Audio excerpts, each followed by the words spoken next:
niveau de l'équipe de production, Makoto Shinkai s'est entouré des Avengers. On a les membres du groupe de rock Radwimps qui vont composer l'entièreté de l'OST de l'œuvre et à qui on leur doit l'excellent Zen Zen Zen.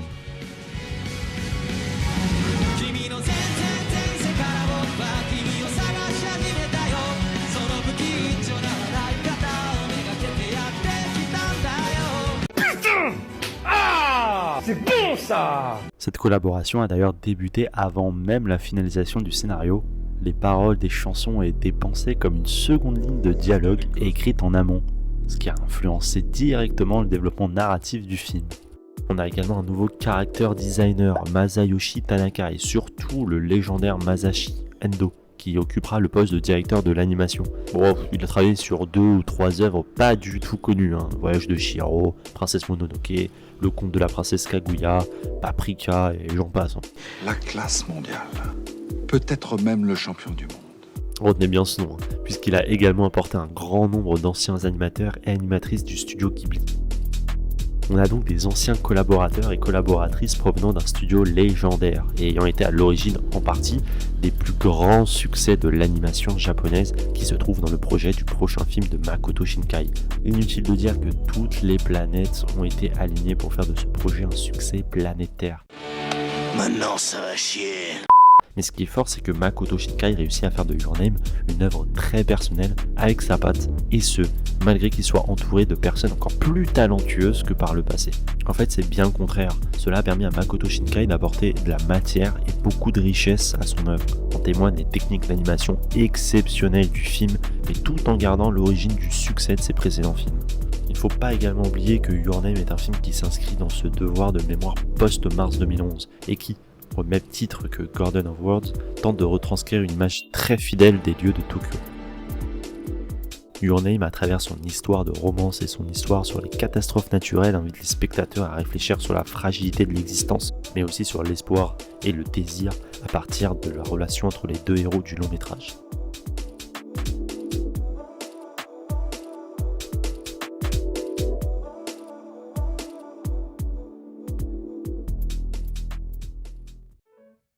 Le film commence lorsque Mitsuha, protagoniste féminin du film, se réveille après un drôle de rêve où elle donne un ruban rouge à un garçon. Suite à son réveil, elle se... Non, je vais quand même pas dire ça, c'est pas forcément un truc qu'on commande comme ça sur une vidéo YouTube, surtout s'il y a des...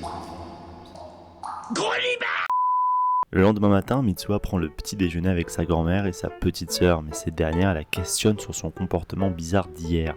La famille apprend par l'intermédiaire d'un JT télévisé qu'une comète apparaîtra dans le ciel. C'est un phénomène très rare puisque cette dernière apparaît tous les 1200 ans. Mitsuha se rend à son lycée en compagnie de ses amis Sayaka et Tessie. Lors de la pause déjeuner, les amis de Mitsuha relèvent son étrange comportement de la veille, comme sa petite sœur et sa grand-mère lui ont fait remarquer le matin même. Mitsuha ne se rappelle évidemment de rien, ce qui l'inquiète un peu. Le soir même, Mitsuha et sa petite sœur Yotsuha effectuent une tradition au sanctuaire Miyamitsu, que seule la famille pratique encore aujourd'hui.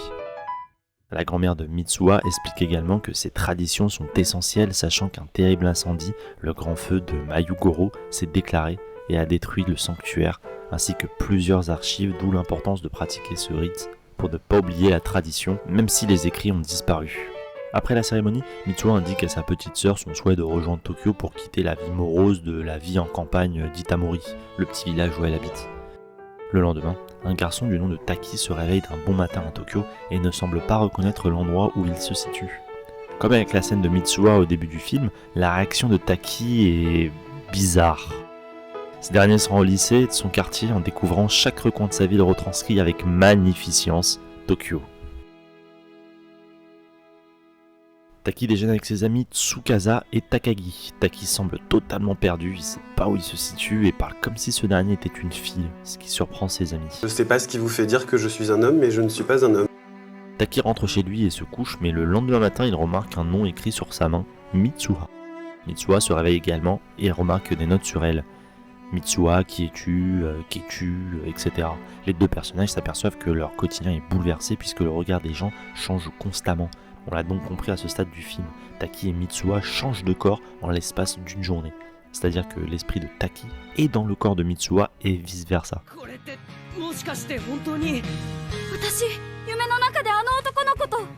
俺は夢の中であの女と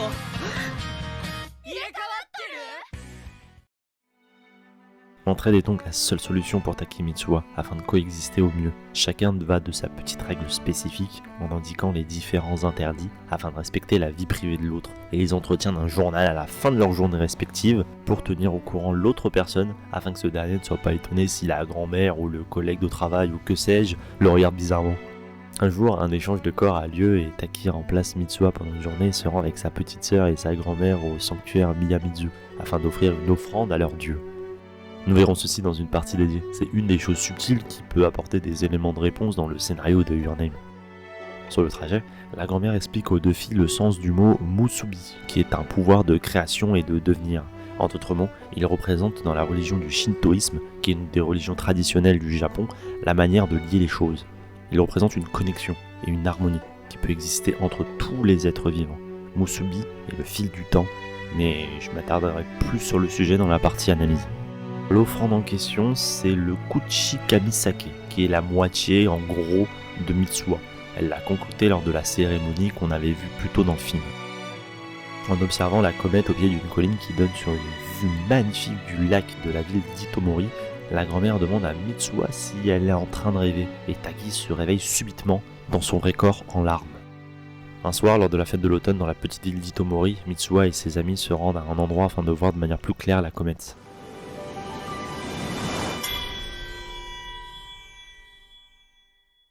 De son côté, Taki tente d'appeler par téléphone Mitsuha mais sans succès. Chose encore plus troublante, aucun échange de corps n'a lieu suite au passage de la comète. Taki décide donc de prendre le train, accompagné de Tsukasa et d'Okudera, afin d'aller directement à Itomori pour rencontrer Mitsuha. Malheureusement, en arrivant sur les lieux, Taki et ses amis se rendent compte que la ville a été écrasée par une comète, tuant ainsi la plupart des habitants il y a de ça 3 ans, en 2013. Taki, n'en croyant pas ses yeux, cherche des réponses, et lorsqu'il prend son portable, ce dernier se rend compte que l'ensemble des notes et des messages apportés par Mitsuha s'effacent petit à petit. En regardant le registre des victimes dans la bibliothèque, la nouvelle se confirme. Mitsuha est bien morte depuis 3 ans. L'esprit de Taki vacille, il ne sait plus si ce qu'il vient de vivre dernièrement était un rêve ou la réalité, au point où ce dernier oublie totalement le nom de Mitsuha. En revanche, Taki arrive à se souvenir du sanctuaire Miyamitsu, mais aussi de la notion du fil du temps qui est chère à la grand-mère de Mitsuha, ainsi que la tradition de leur famille. Taki décide donc de se rendre au sanctuaire afin d'avoir des éléments de réponse sur ce qu'il se passe réellement. Notre héros décide ensuite d'ingérer l'offrande que ce dernier avait portée lorsqu'il était dans le corps de Mitsuha. En ingérant l'offrande, Taki se retrouve ainsi téléporté dans le temps. Il se réveille une nouvelle fois dans le corps de Mitsuha et exprime une certaine joie profonde de la retrouver. お姉ちゃんまたおっぱい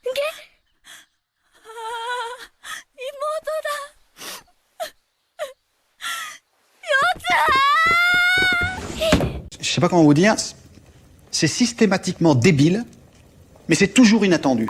Le transfert de corps permet à Taki de vivre la dernière journée de Mitsuha avant que la comète ne détruise entièrement la petite ville d'Itomori. Taki doit donc tout faire pour sauver un maximum de monde. En essayant de persuader les amis de Mitsuha de l'aider pour sauver un maximum de personnes d'ici ce soir, Taki élabore un plan de groupe. Et ce plan consiste à faire exploser une bombe dans un centre électrique qui se situe au bord d'Itomori pour ensuite faire passer un message d'alerte indiquant à toute la population d'évacuer les lieux le plus rapidement possible à partir des haut-parleurs du village. C'est à la fois complètement stupide mais en même temps pas si bête, je suis partagé. Ça dépasse tout ce que j'ai pu imaginer.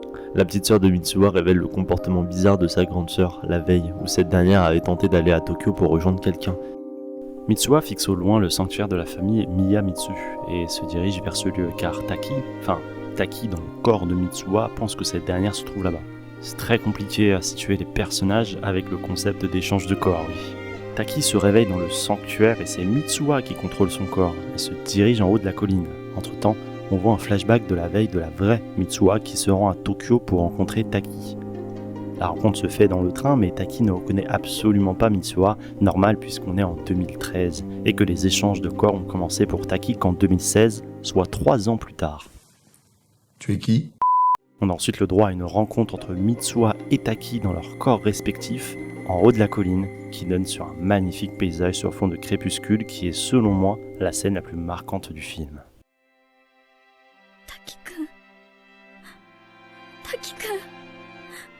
滝くんがいる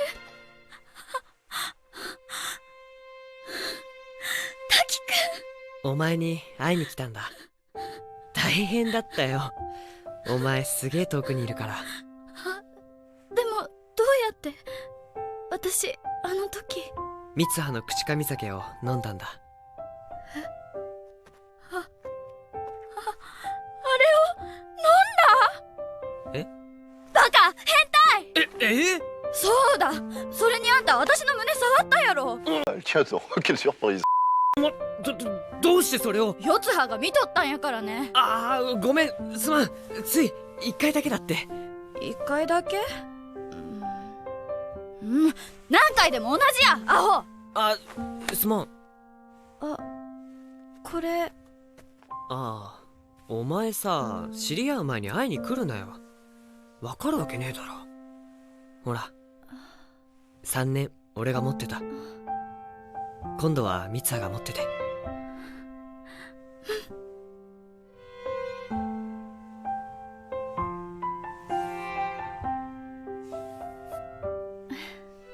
どうかな。ああ、悪くないな。ああ、思ってないでしょ。いや、すまん。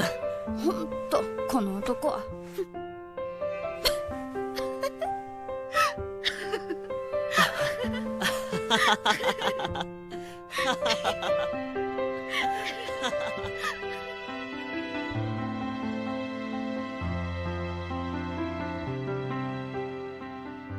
Le fil rouge, un symbole qui revient très régulièrement dans le film et qui peut être même considéré comme la base de l'intrigue. C'est vraiment l'objet qui permet à Taki de se souvenir entièrement de Mitsuha après qu'il ait découvert que la ville d'Itamori a été détruite. Le nom de Mitsuha lui échappe complètement comme un rêve très spécial qu'il a vécu, mais où il lui reste uniquement des bribes de souvenirs qu'il n'arrive pas à les mettre dans un ordre cohérent. Et c'est de ça que traite principalement le film de Makoto Shinkai. Que reste-t-il de nos souvenirs une fois le moment présent passé? Doit-on faire un effort pour ne pas les oublier, mais aussi ne pas oublier nos racines? À l'instar de Mitsuha et sa famille, qui perpétuent une tradition vieille de plusieurs siècles dont les archives ont été détruites dans un incendie il y a 200 ans. L'autre solution se situe sur le fait de vivre, ou peut-être même de surconsommer entre guillemets, le présent intensément pour ensuite jeter ses souvenirs là et passer à la suite, à l'instar de la vie effrénée de Taki à Tokyo. Cette dualité est très bien présentée dans ce film, entre d'une part Mitsuha avec son quotidien traditionnel dans le petit village d'Itamori, et d'autre part Taki, qui vit la modernité et la fast life dans la très belle vie de Tokyo, capitale du Japon. Cette dualité nous saute encore plus aux yeux puisqu'elle est très bien présentée dans la fiche promotionnelle du film, avec ce lens flare, une sorte de défaut lumineux qu'on peut voir dans un appareil photo qui sépare nos deux protagonistes. Tout n'est que question de dualité dans ce film, et cette histoire récurrente de romance qu'on a l'habitude de voir dans les films de Makoto Shinkai entre les deux sexes opposés respecte également ce critère de dualité. J'ajoute en plus de ça que Makoto Shinkai tente aussi de faire passer le message d'un devoir de mémoire post-mars 2011, comme je l'ai expliqué dans la vidéo ici, à travers les pertes de souvenirs que peuvent avoir Taki et Mitsuha vers la moitié du film. Ces pertes de mémoire ainsi que la comète sont principalement les antagonistes du film et sont une forme de catalyseur de peur et de crainte pour les deux personnages, mais aussi pour les spectateurs et plus particulièrement pour les spectateurs japonais ayant vécu les catastrophes naturelles malheureuses du 11 mars 2011.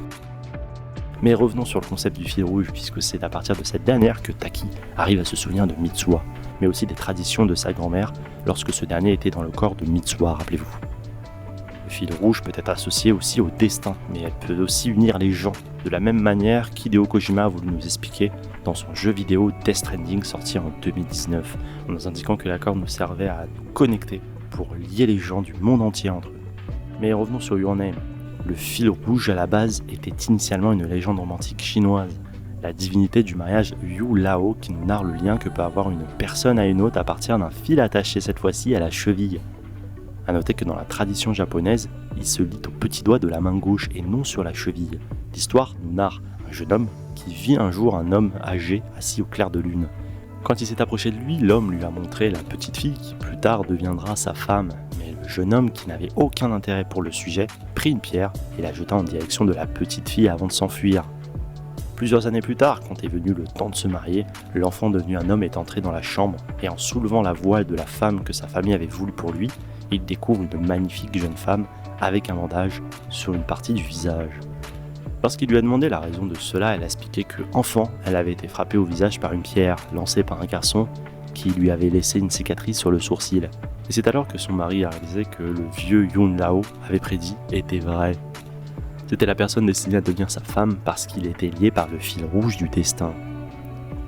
Tout cela m'amène à vous parler du concept de musubi, que la grand-mère de Mitsuha explique lors d'une scène dans le film et qui est un élément très important dans la religion du shintoïsme.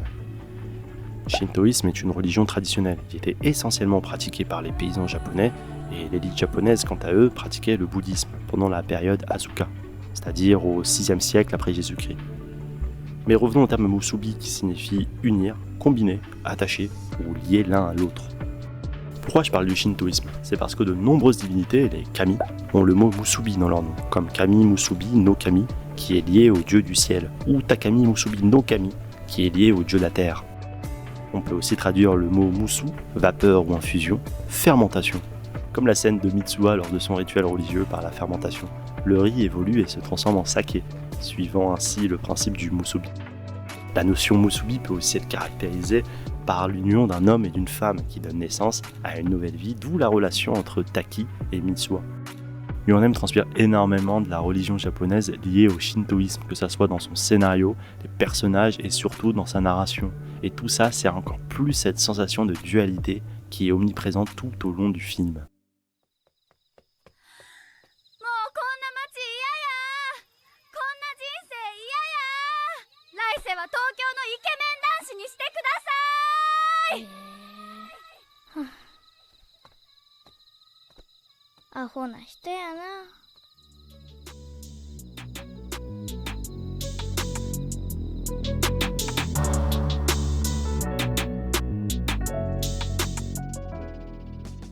Les échanges de corps sont dans la première partie du film l'outil narratif principal qui lie les deux personnages que sont Taki et Mitsuha. Et contrairement à la logique de dualité que j'ai développée précédemment, ces échanges de corps sont une complémentarité et un développement dans leur vie respective. Je ne l'ai pas précisé dans le résumé du film, mais Mitsuha, lorsqu'elle est dans le corps de Taki, arrive à avoir les faveurs de Miki Okudera pour avoir un rendez-vous amoureux, qui se passe pas très bien, mais ça c'est une autre histoire, et vice versa du côté de Taki. Il arrive à rendre Mitsuha célèbre dans le lycée de cette dernière en ayant même des prétendants. Aux premiers abords, les deux protagonistes du film perçoivent du positif dans ces échanges puisque Mitsuha vit la fast life de Tokyo dans le corps de Taki, elle qui n'en pouvait plus du quotidien morose de la campagne et de ses activités liées à la tradition de sa famille. Et Taki qui voit en la famille de Mitsuha une famille de substitution puisqu'on ne voit à aucun moment dans le film ses parents dans la capitale nippone qui sont probablement peut-être trop occupés à travailler pour avoir une vie de famille.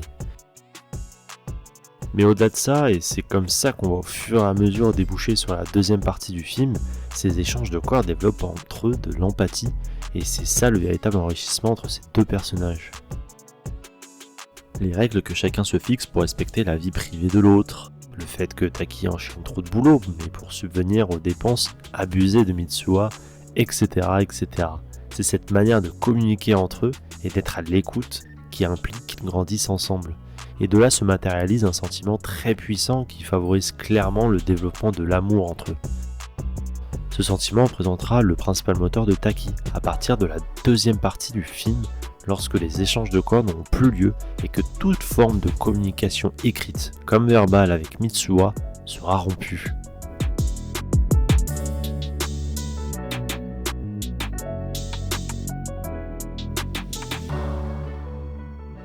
Comme je l'ai indiqué dans la partie dédiée au fil rouge, Your Name est un film qui traite essentiellement du souvenir ainsi que du traitement de l'histoire et des traditions passées.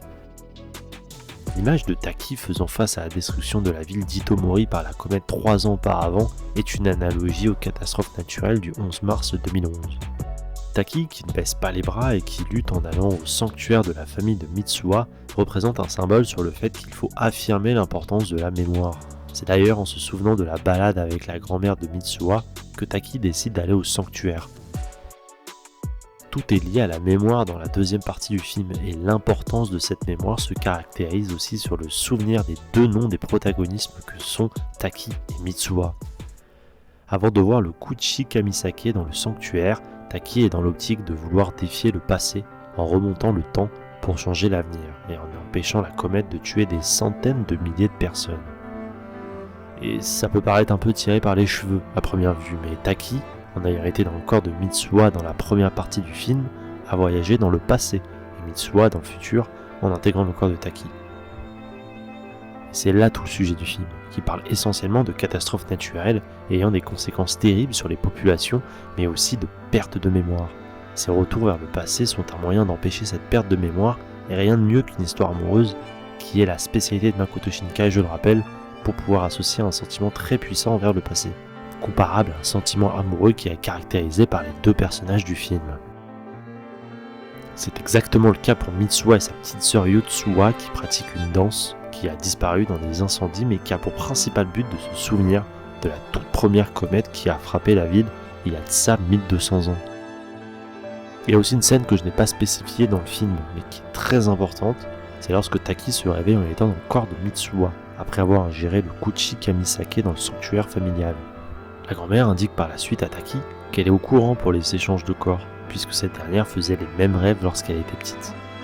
La grand-mère de Mitsuha a donc vécu les mêmes expériences que sa petite fille, et cette notion d'héritage rejoint également le devoir de mémoire et de l'importance des souvenirs qui sont les principaux sujets du film.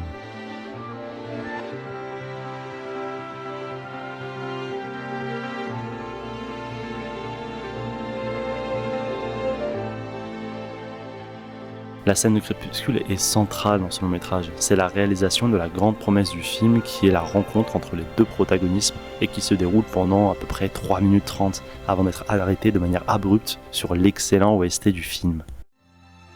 Voilà.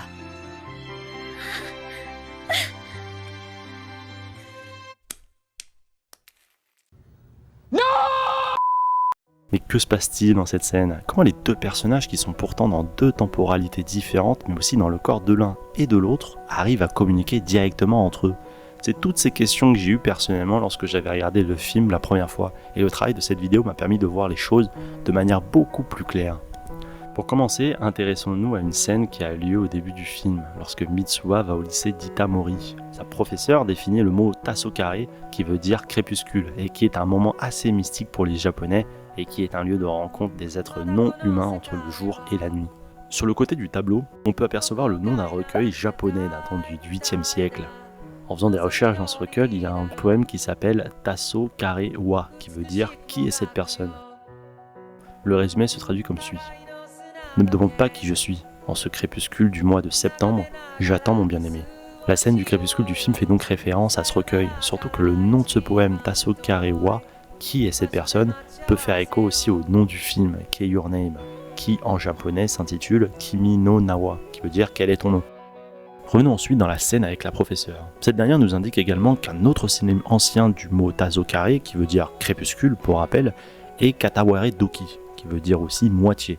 C'est un mot d'ailleurs que les deux protagonistes prononcent au moment où la scène du crépuscule commence.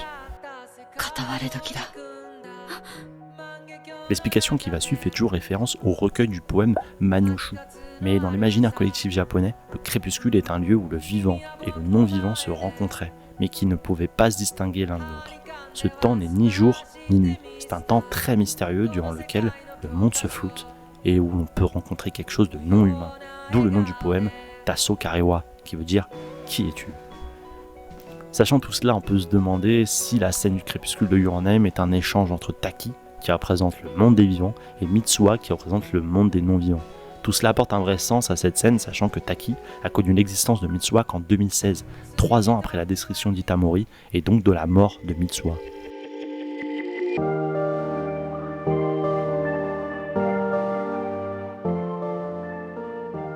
Pour résumer la fin du film, Mitsuha arrive à évacuer la population du village d'Itamori à l'aide de son père juste avant que la comète détruise la petite ville d'Itamori. Taki se réveille et ne se souvient pas du tout des événements qui viennent de se produire, mais surtout, il ne se souvient pas de Mitsuha. Petite ellipse, 5 années sont passées depuis les événements du film et nous suivons Taki qui est devenu un adulte et postule pour devenir architecte. D'ailleurs, lors de ses entretiens, il indique la chose suivante. 御社を志望いたしました理由は、人が生活している風景が街の風景を自分の手で、東京だっていつ消えてしまうかわからないと思うんです。だから記憶の中であってもなんていうか、人を温め続けてくれるような風景を。 Tout cela est un petit clin d'œil et fait écho à ce que souhaitait faire Makoto Shinkai suite aux événements du 11 mars 2011. À travers la recherche d'emploi, Taki ressent un profond vide. Il sait qu'il doit chercher quelque chose, mais pour le moment, il ne sait pas du tout quoi. Un jour, lors d'une journée totalement banale, Taki croise le regard d'une femme dans le métro qui n'est autre que Mitsuha, qui se reconnaissent mutuellement d'un instant. Ces derniers vont ensuite se retrouver dans la rue pour conclure cette magnifique œuvre qu'est Your Name en demandant l'un à l'autre leur nom pour ne plus jamais l'oublier.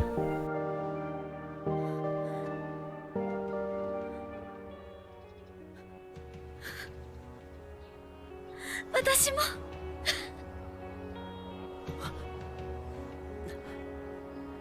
君の名前は二人の間通り過ぎた風はどこから寂しさを運んできたの。 Merci beaucoup d'avoir regardé cette vidéo, elle m'a demandé beaucoup de temps et de travail, mais j'ai énormément apprécié sa conception. J'ai eu beaucoup de mal à faire cette vidéo, notamment par rapport à l'approche du sujet, mais aussi de l'angle sur lequel je voulais me pencher.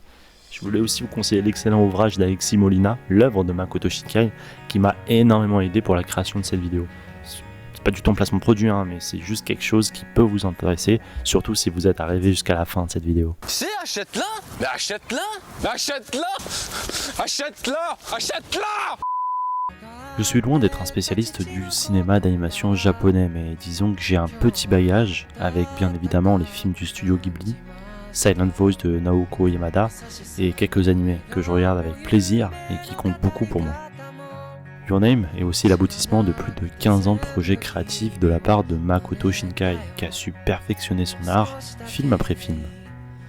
Malgré des débuts compliqués avec une production très difficile sur la tour au-delà des nuages, il a su surmonter ses difficultés pour avancer tout en questionnant sans arrêt son environnement et en développant un propos de plus en plus engagé, surtout après les événements de mars 2011. L'apothéose de tout ce parcours se situe selon moi après la sortie de Your Name, qui récompense le travail acharné d'un homme ayant cru en ses rêves. Loin de moi l'idée de dire que l'industrie ne possède pas de réalisateurs pétris de talent ou qui ne s'accrochent pas suffisamment à leurs rêves. Il y a d'ailleurs une énorme précarité chez les mangakas et les réalisateurs de films d'animation, et rares sont ceux qui parviennent à percer dans l'industrie, quitte à sacrifier tout ce qu'ils ont, voire même leur vie. Cependant, comme beaucoup de gens, je pense, Your Name est un film marquant principalement parce que son propos est universel. On rit sur la plupart des scènes loufoques du film, on s'émerveille devant les paysages naturels et devant la comète qui est le principal antagonisme du film, on est en état de choc lors du plot twist de l'histoire, et comme la plupart des spectateurs qui ont vu le film, on pleure devant ce long métrage. Your Name a pu s'exporter largement à l'international, notamment parce que le film est facilement accessible et qu'il dégage une certaine innocence quant au destin des personnages.